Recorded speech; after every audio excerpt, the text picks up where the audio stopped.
Bienvenidos a nuestro recorrido por el arte de las grandes civilizaciones antiguas. Hoy vamos a viajar a una región geográfica clave, un cruce de caminos protegido por cordilleras donde la naturaleza impone sus propias reglas, la península de Anatolia. Durante siglos, uno de los imperios más poderosos del Próximo Oriente fue borrado casi por completo de la memoria histórica, considerado poco más que una leyenda mencionada de pasada en la Biblia. Hablamos de los hititas, el pueblo de los 1000 dioses, los maestros tempranos de la metalurgia del hierro y los creadores de un arte monumental en piedra que dialogó y rivalizó de igual a igual con el mismísimo Egipto faraónico. Hoy vamos a descubrir cómo esculpieron su poder en la roca viva, cómo rescataron su historia a través de miles de tablillas de arcilla y qué legado artístico dejaron cuando su mundo colapsó de manera repentina. ¿Están listos?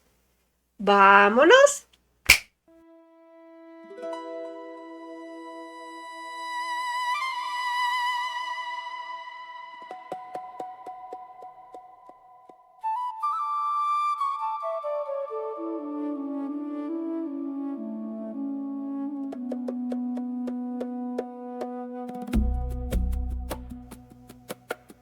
Arte del cercano Oriente 7. El imperio hitita y el legado neohitita, el pueblo de los 1000 dioses. ¿Ya estás suscrito? Es gratis y me apoyas para seguir creando contenido como este. Para entender a los hititas, primero hay que mirar las huellas de quienes estuvieron antes. En el corazón de Anatolia, mucho antes de que surgiera el imperio, civilizaciones del Calcolítico ya elaboraban objetos de un refinamiento extraordinario, como los famosos estandartes de Alakahuyuk, objetos cuyo propósito aún se debate. Para algunos, estos objetos serían cultuales, que representarían a las primeras divinidades de Hati. El disco solar es una representación de la diosa Sol. Para otros, al haberse encontrado bajo los cráneos de bueyes depositados sobre las tumbas, serían adornos de carros, recuerdos de la cultura de las tumbas de carros. Se descubrieron armas de oro, bronces y oro del mismo periodo. Los hititas, propiamente dichos, eran pueblos de origen indoeuropeo, que llegaron hacia el año 2000 a.C. Se mezclaron con los nativos Hatti y adoptaron su nombre como parte de su cultura. Durante siglos, la única pista de su existencia estuvo en las páginas del Antiguo Testamento, donde se les mencionaba como los hijos de Het, como cuando Abraham les compra la cueva de Macpela, o describiéndolos como un pueblo temible apostado en las tierras de Siria y el Éufrates. Sin embargo, como veremos más adelante, la arqueología demostraría que estos textos bíblicos hablaban en realidad de los reinos neohititas posteriores y no del gran imperio de la Anatolia central. Su capital, Hattusa, ubicada en la actual Boğazkale en Turquía, era una formidable fortaleza protegida por más de 8 kilómetros de murallas de piedra y adobe. La ciudad se organizaba estratégicamente. En la parte baja, junto al río, se hallaba el núcleo original. En lo alto se erigía la ciudadela Buyukale, un recinto amurallado donde residía el rey y su corte, y finalmente la ciudad alta, una gran ampliación posterior, flanqueada también por una imponente doble muralla defensiva. De aquella grandiosa ciudad, hoy apenas resisten las trazas y cimientos de piedra. Fue el rey Telipinus quien logró consolidar y sacralizar la monarquía, transformando al soberano en el representante sagrado de los dioses, lo que dio estabilidad al Estado e impulsó su expansión. Hattusa se convirtió en el corazón de ese poder, salpicada de santuarios como el impresionante gran templo que vemos en pantalla. Una de las claves de este imperio fue su política religiosa. A medida que los hititas se expandían, integraban con naturalidad las divinidades locales de su propio y nutrido panteón. Aquí vemos la reconstrucción de un tramo de las murallas de Hattusa, llevada a cabo por el equipo arqueológico que excavó el yacimiento. Mientras que la base original de piedra se ha dejado a la vista, el resto fue levantado en adobe para recrear fielmente el aspecto imponente que estas defensas tuvieron en la antigüedad. En la ciudadela de Buyukale se descubrió el corazón intelectual del imperio, una monumental biblioteca que albergaba decenas de miles de fragmentos de tablillas de arcilla. En este impresionante archivo, excavado inicialmente a principios del siglo XX y ampliado más tarde por el arqueólogo alemán Kurt Bittel, se descifraron textos escritos en hasta 8 lenguas diferentes, desde literatura mítica, incluyendo una versión de la épica historia de Gilgamesh, hasta tratados administrativos y legales.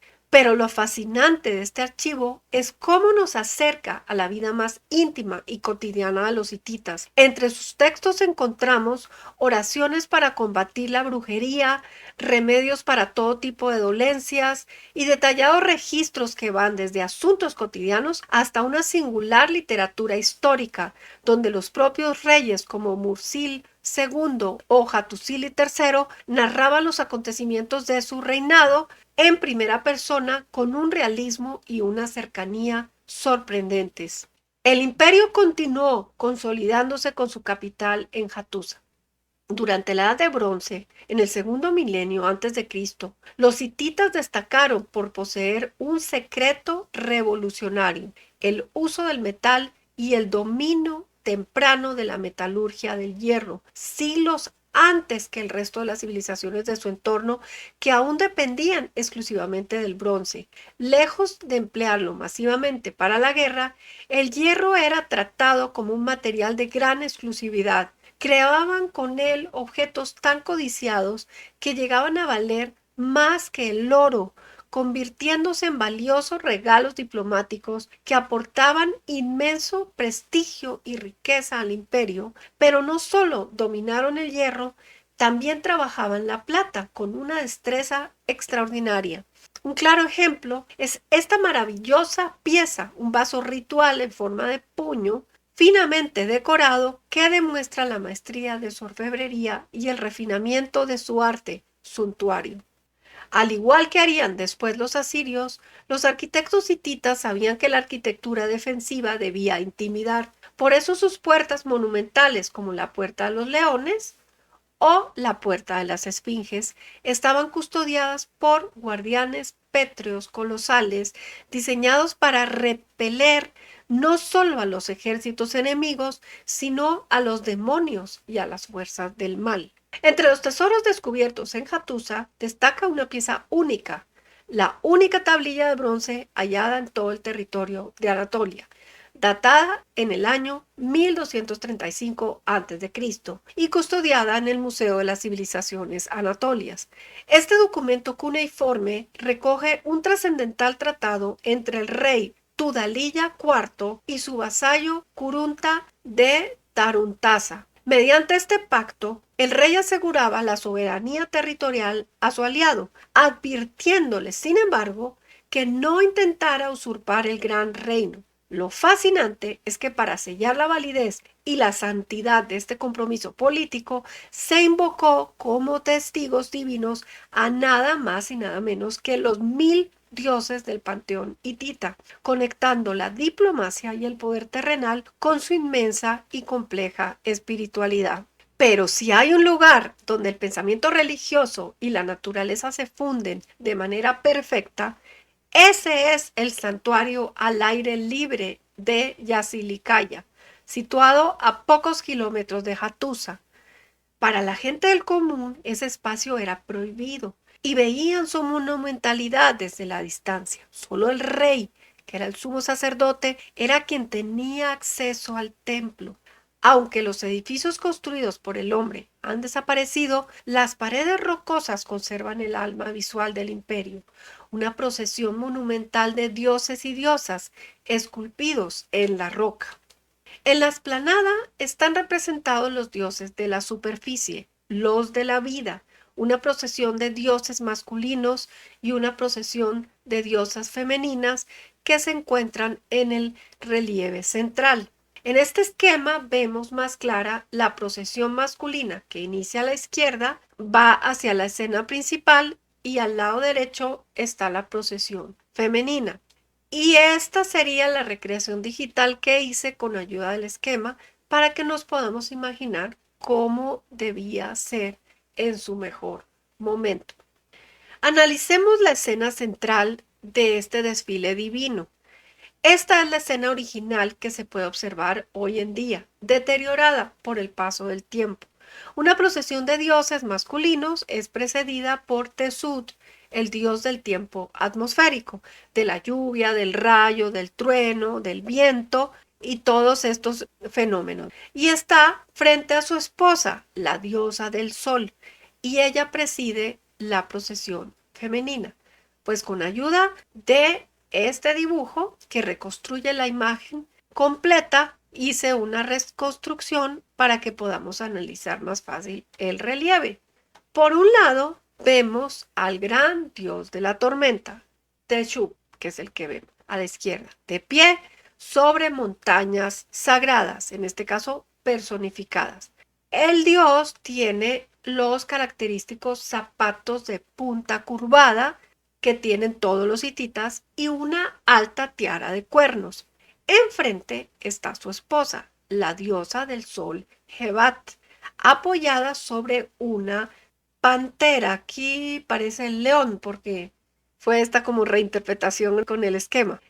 Ambos tienen un toro detrás, que también salió medio raro, pero son toros. Pero lo fascinante desde el punto de vista artístico es la sutil diferencia entre los cánones de representación.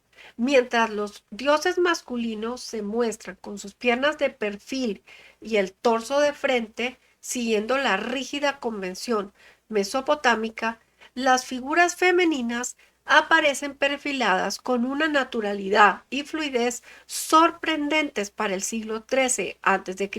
Están a punto de unirse en matrimonio sagrado. A ella la vemos con su gran blusa de mangas amplias, también tiene zapatos en punta y una gran falda. La unión de los dos hace que la vida se pueda dar. Tenemos el tiempo atmosférico y el sol. Detrás de ella están los hijos de la pareja, el dios de la fertilidad, que también está sobre una pantera, y dos figuras femeninas que están paradas sobre un águila bicéfala. En el segundo sector del santuario, el más recóndito y oscuro, el llamado recinto B, la atmósfera cambia radicalmente, empezando por la entrada donde nos recibe un demonio y después de un corredor estrecho nos reciben los dioses del inframundo, los del más allá. Aquí habitan los dioses del inframundo, presididos por una aterradora y bellísima figura, el dios de la espada, donde una hoja afilada emerge de la conjunción de dos cuerpos de leones. Se debía ver algo así, gracias a los dibujos de los arqueólogos pude hacer esta reconstrucción, donde vemos claramente el rostro del dios saliendo detrás de otros dos leones, aparte de los dos leones de donde sale la punta de la espada y con su tiara alta con cuernos. Para comprender la magnitud de este panteón, conocido como el pueblo de los mil dioses, nada impresiona más como conocer esta parte del santuario. En su misteriosa cámara B, excavada directamente en la roca, desfilan los 12 dioses del inframundo, una solemne y compacta procesión de deidades masculinas, ataviadas con sus característicos gorros cónicos y espadas curvas, que marchan unidos hacia las profundidades de la tierra para representar el poder eterno que sustentaba las creencias del imperio. En este espacio sagrado y marginal es donde el rey Tudalilla IV aparece esculpido, siendo físicamente abrazado por una divinidad protectora. La divinidad de mayor tamaño tiene la tiara de cuernos y le está señalando al rey lo que tiene que hacer. Esta iconografía no es casual, representa la total sacralización de la monarquía hitita.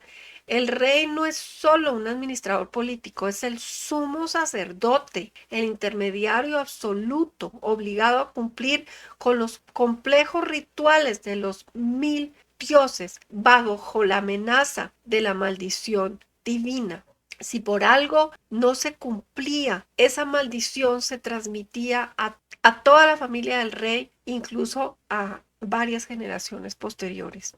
En el siglo XIV a.C., bajo el reinado de Suppiluliuma I, el imperio hitita alcanzó su máxima cota de poder, convirtiéndose en la fuerza hegemónica indiscutible del Oriente Próximo. En esta imagen vemos en color café lo que eran los hititas en este momento. El rojo serían el imperio Mitanni y en amarillo estaría el imperio egipcio. Suppiluliuma no solo desmanteló al rival de Mitanni, que ya no lo vemos en el mapa, sino que expandió sus fronteras hacia el sur, arrebatando a Egipto el codiciado enclave estratégico de Kadesh, en las orillas del río Orontes. La tensión llegó a tal punto que a la muerte de Tutankamón, la reina viuda de Egipto envió una carta insólita al rey hitita pidiéndole uno de sus hijos en matrimonio para evitar una guerra mayor, un plan estratégico que terminó con la muerte del príncipe en el camino. En venganza, Suppiluliuma llevó prisioneros que tenían la peste, por la cual él mismo moriría más tarde. Analizando la estatua de Suppiluliuma I, vemos solo la cabeza y el torso hasta la cintura, que miden aproximadamente 1,50 m de altura. Los arqueólogos estiman que el cuerpo completo con las piernas originales habría alcanzado una altura monumental de 3,50 a 4 metros. El rey luce una barba tupida y un cabello peinado en una serie de rizos elaborados dispuestos en hileras lineales muy estilizadas. Su mirada frontal es penetrante y de una gran fuerza expresiva gracias a las incrustaciones de sus ojos. Lleva un pectoral o adorno en forma de media luna sobre el pecho y brazaletes decorados con cabezas de leones enfrentadas en cada muñeca y antebrazo. Sus brazos están doblados hacia adelante y en su mano derecha sostiene una lanza y en la izquierda un tallo de trigo o una espiga, simbolizando tanto su capacidad de defensa y combate como la prosperidad y la producción agrícola del reino. Tiene tallada una larga inscripción que narra sus campañas. El punto de fricción definitivo entre estas dos superpotencias estalló en el año 1274 a.C., con la famosa batalla de Kadesh, donde el faraón Ramsés II y el rey hitita Mutawalli II, nieto de Suppiluliuma, se enfrentaron al frente de miles de carros de combate. Existía una diferencia táctica clave entre ambos diseños. Los carros hitita eran mucho más pesados y transportaban hasta 3 tripulantes, mientras que los carros egipcios destacaban por su ligereza, incluso construidos con cuero endurecido en lugar de madera maciza. Cuando el combate sorprendió al campamento egipcio, la agilidad de sus carros permitió a Ramsés maniobrar y evitar el desastre total y regresar a Egipto para contar su propia versión de la historia en los muros de sus templos, a pesar de que el resultado real de la contienda fue un empate estratégico sin un vencedor claro. Aunque la contienda terminó en un empate táctico que ambos bandos proclamaron como una gran victoria en sus respectivos templos, como vemos inmortalizado en Abu Simbel y en los archivos de Hattusa, la realidad geopolítica exigió una salida diplomática. Hacia el 1259 a.C., el rey hitita Hattusili III y Ramsés II firmaron el Tratado de Kadesh, considerado el tratado de paz internacional más antiguo de la historia, conservado hasta hoy. Sellar este pacto de no agresión y ayuda mutua, garantizado bajo la solemne maldición de los 1000 dioses de Hati y los dioses de Egipto, no solo estabilizó la región, sino que obligó al mundo antiguo a reconocer a los hititas como una superpotencia exactamente al mismo nivel político-cultural que el imperio faraónico. Esta es la versión egipcia del tratado inscrita en los muros del templo de Karnak. Hacia el 1200 a.C., una tormenta perfecta de crisis internas, sequías y la devastadora irrupción de los enigmáticos pueblos del mar barrió el imperio hitita, reduciendo Hattusa a cenizas y silencio. Sin embargo, la cultura hitita no desapareció por completo. En los territorios del sur, en lo que hoy es el sureste de Turquía y el norte de Siria, surgieron pequeños estados independientes conocidos como los reinos neo-hititas. Ciudades como Karatepe, Sincirli, Samal o Karkemish mantuvieron viva la llama de la tradición luvita e hitita, aunque fuertemente influenciados por el arte arameo, fenicio y progresivamente por la sombra amenazante de Asiria.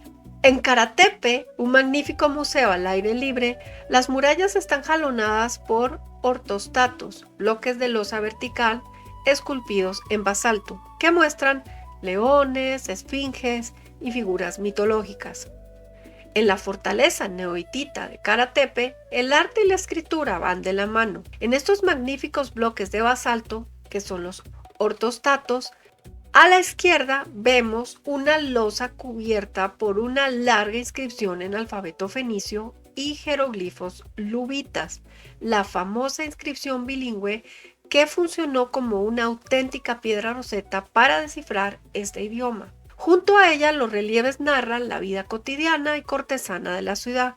En el bloque central se aprecian registros superpuestos con músicos y bailarines y figuras interactuando con instrumentos y objetos rituales, mientras que a la derecha destaca un soldado o divinidad protectora armada con una lanza y un escudo, reflejando la mezcla de influencias culturales y la pervivencia del poder militar en estos reinos de la Edad del Hierro. También destaca la imponente figura del dios Baal, con una potente carga expresiva y una inscripción bilingüe en fenicio y en jeroglifos luvitas que sirvió una vez más para descifrar la misteriosa escritura del pueblo hitita. Otro testimonio clave de este periodo es la estela de Kilamuwa, príncipe de Samal, hoy está en el Museo del Pérgamo. Aquí vemos al gobernante representado de perfil, vistiendo un traje de raigambre asiria y sosteniendo una flor de loto marchita, flanqueado por inscripciones en alfabeto fenicio, donde el monarca presume de haber sido un padre, una madre y un hermano para su pueblo frente a las hambrunas y los asedios. En Karkemish, el centro neurálgico de esta confederación neohitita, la arquitectura y la plástica alcanzaron cotas fascinantes en el famoso Muro del Heraldo. Aquí vemos a Woolley y a Lawrence en Karkemish en las excavaciones en 1913. En estos ortostatos de basalto negro y caliza blanca se alternaban escenas mitológicas, genios con cabezas de pájaros, seres híbridos, desfiles de músicos, guerreros y cortesanos. Como parte de este famoso muro del heraldo, este impresionante ortostato de basalto nos presenta una de las criaturas híbridas más fascinantes de su mitología, un ser protector de cuerpo felino, de imponentes alas aviares, desplegadas y una larga cola terminada en cabeza de serpiente. Sobre este cuerpo de león se alza la cabeza barbada de un hombre que luce el característico sombrero cónico con cuernos, símbolo de la divinidad y realeza. La maestría en el tallado de los detalles, desde los rizos de la barba y el cabello hasta la textura geométrica de las plumas y las garras, refleja a la perfección cómo el arte neohitita combinaba la fuerza intimidante con un refinado simbolismo protector para custodiar los espacios sagrados y palaciegos. Un detalle iconográfico precioso es la representación de la diosa Cubaba sosteniendo una granada, un fruto que desde la más remota antigüedad simbolizó en esta región y posteriormente en el mundo clásico y hebreo los misterios de la vida, la muerte, el amor y la fecundidad. Este notable conjunto de ortostatos de basalto nos transporta a una de las escenas más representativas del arte neohitita, la cacería real. Dividido en bloques continuos, el relieve narra una secuencia de acción vibrante. A la izquierda observamos un carro de combate tirado por equinos en pleno galope, en el que viaja un arquero apuntando con su arco.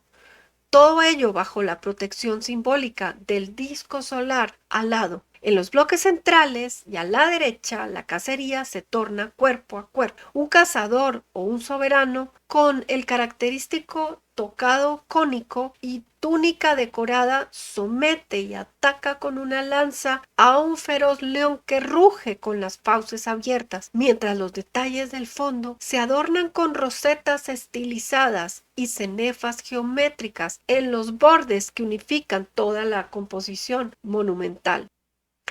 Este conjunto escultórico de Saka-Gosu refleja de manera evidente la fuerte influencia de asimilación del arte asirio en los reinos neohititas de la Edad de Hierro. A la izquierda, un imponente león pétreo de fauces abiertas funciona como elemento protector y guardián de la estructura. A su lado, los relieves de ortostatos muestran primero un genio alado y después unas figuras barbadas con tocados cilíndricos y túnicas ceremoniales, flanqueando el árbol de la vida sagrado, bajo la protección de un disco solar alado. Los detalles del follaje estilizado, la musculatura y la rigidez formal anticipan la estética monumental que exploraremos a fondo cuando analicemos el esplendor del imperio asirio en un próximo episodio. Los artistas neohititas empezaron a prestar una atención sin precedentes a la vida cotidiana, a los placeres domésticos, a los niños y a la música, humanizando un arte que en la época imperial había estado dominado por la rigidez hierática de los dioses y los reyes guerreros. Un claro ejemplo de esta transformación la encontramos en esta estela funeraria procedente de Maras, una escena íntima donde una mujer sentada sostiene un huso para hilar, mientras un niño de pie ofrece una tablilla o juguete, revelando una sensibilidad tierna y cercana que hasta entonces era totalmente ajena al arte oficial del imperio. Así fue como los reinos neohititas resistieron durante varios siglos, intentando equilibrar su herencia ancestral con las presiones geopolíticas de sus vecinos, hasta que la implacable expansión del imperio asirio terminó por devorarlos uno a uno, convirtiéndolos en meras provincias administrativas. Los hititas nos enseñaron que el poder político puede desvanecerse y las ciudades más grandes pueden quedar sepultadas bajo el polvo y el olvido. Pero nos dejaron una lección artística incalculable. Esculpieron en la piedra la firme convicción de que los dioses debían ser honrados en los acantilados más inaccesibles y legaron un sistema de escritura y unas formas visuales que sirvieron de puente invisible entre el mundo mesopotámico y el nacimiento de las culturas clásicas del Mediterráneo. Si te ha gustado esta historia, dame un like y no olvides suscribirte si aún no lo has hecho para que no te pierdas ningún episodio y me apoyes a seguir creando contenido como este. En nuestro próximo episodio nos adentraremos en las codiciadas tierras de Canaán, donde el mar y el comercio moldearán una nueva forma de entender el arte y el símbolo. ¡Hasta la próxima!